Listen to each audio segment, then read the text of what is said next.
Ok, vamos a ver lo que es el diodo Zener. El diodo Zener prácticamente se conforma de un ánodo y de un cátodo. Así es la simbología en circuitos electrónicos, ¿verdad? Esta es la gráfica, donde la gráfica es corriente Zener versus el voltaje del diodo, y tenemos el voltaje Zener, que es el voltaje de ruptura en región inversa.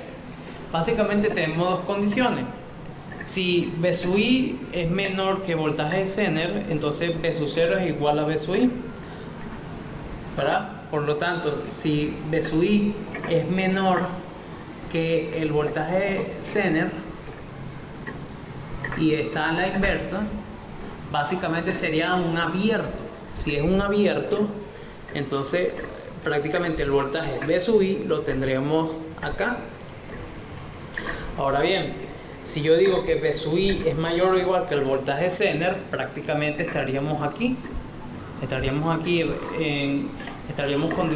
conduciendo en la región de ruptura.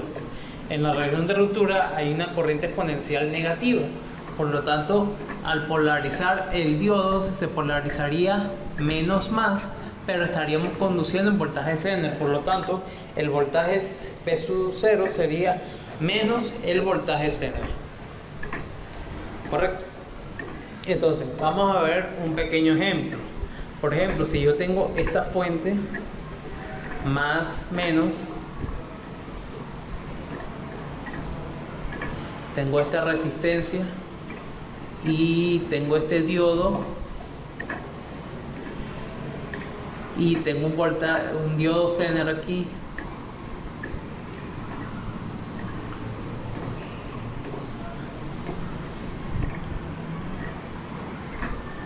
Ok, prácticamente sería, tengo una resistencia R, tengo un diodo y tengo un voltaje Zener X. Entonces nos dicen que hallemos la relación. Tenemos un voltaje B sub I, que este voltaje B sub I es menos B sub I. Entonces, si trazamos la corriente en este sentido, decimos menos B sub I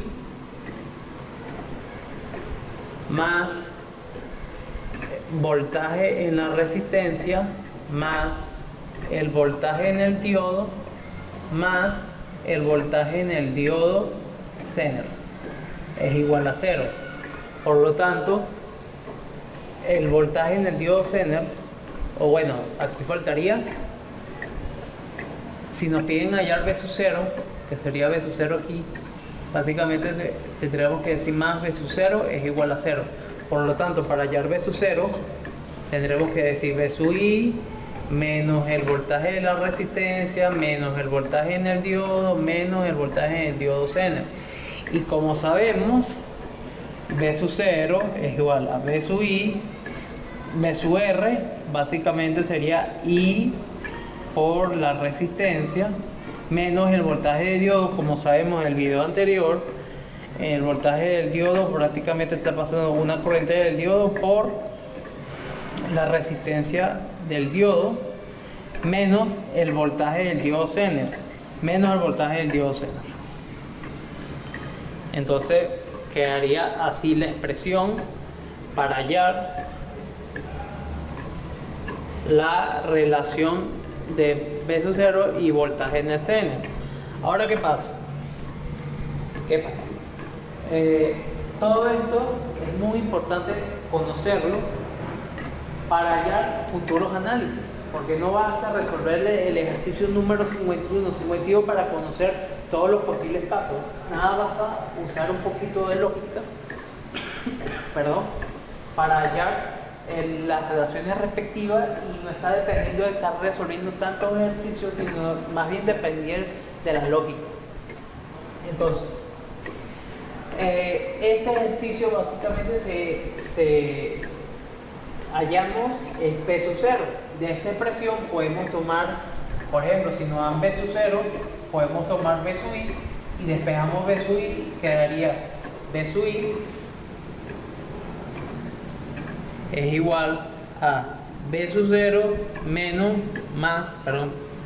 I por R más I por RD más el voltaje en el diodo Zener.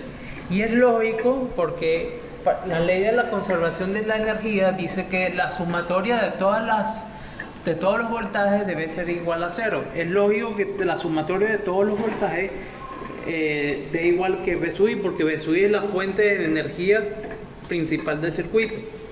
Entonces, esta sería otra relación para tomar en cuenta. Bien. Ok, ya terminando esa parte, vamos a ver cómo podemos analizarlo en un transistor. Vamos a ver cómo se representan los transistores.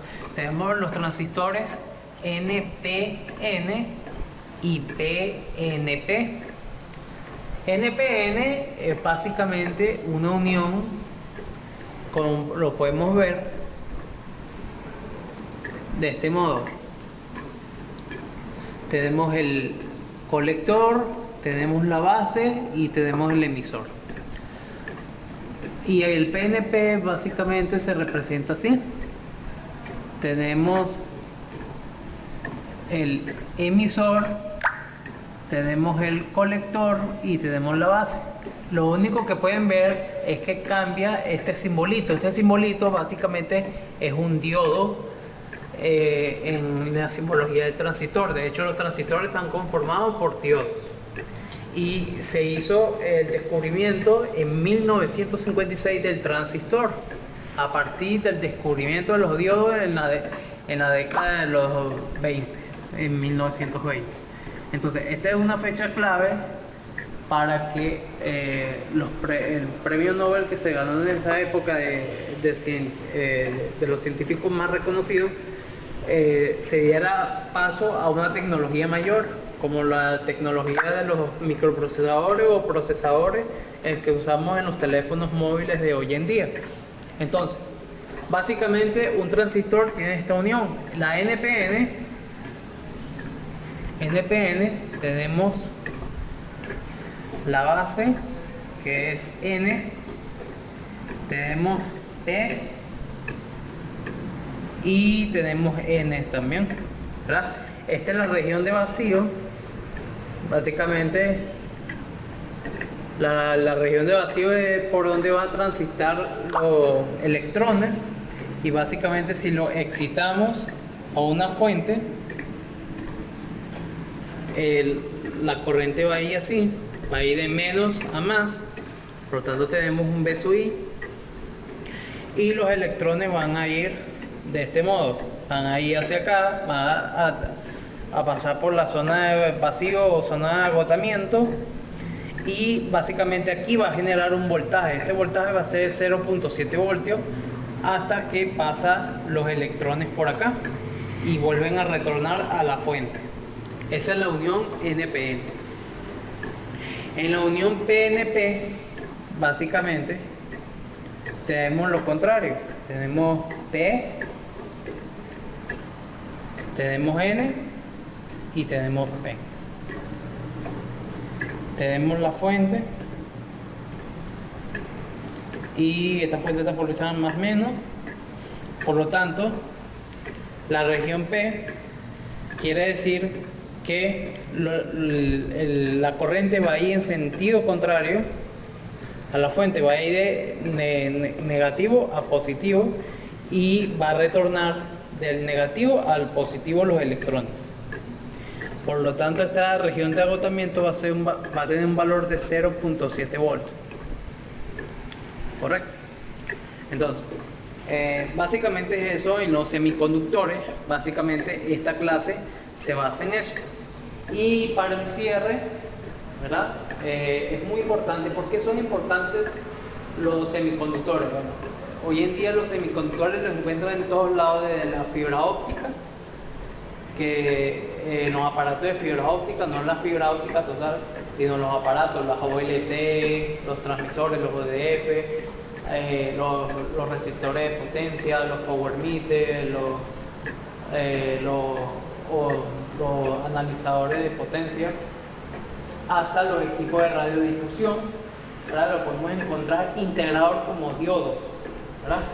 Estos circuitos son muy importantes y estos componentes son muy importantes para las comunicaciones hoy en día, porque regulan la tensión, optimizan lo que es el flujo de electrones y básicamente lo podemos controlar, lo podemos controlar como un pequeño switch, o conduce o no conduce ligeramente. No es como un conductor que siempre va a estar conduciendo corriente y siempre va a disipar corriente, no, va a disipar calor y potencia. En este caso, los semiconductores solamente disipan potencia cuando conducen. Cuando no conducen, disipan potencia, no disipan potencia, perdón. Por lo tanto, se gana una eficiencia energética y no tiende mucho a perder calor o a ganar calor el dispositivo, y no se tiende a recalentar el dispositivo electrónico. Entonces, bueno, esta clase es todo por hoy.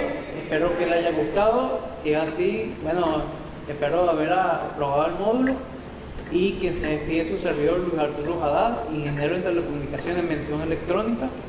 Y bueno, nos vemos hasta la próxima. Muchas gracias.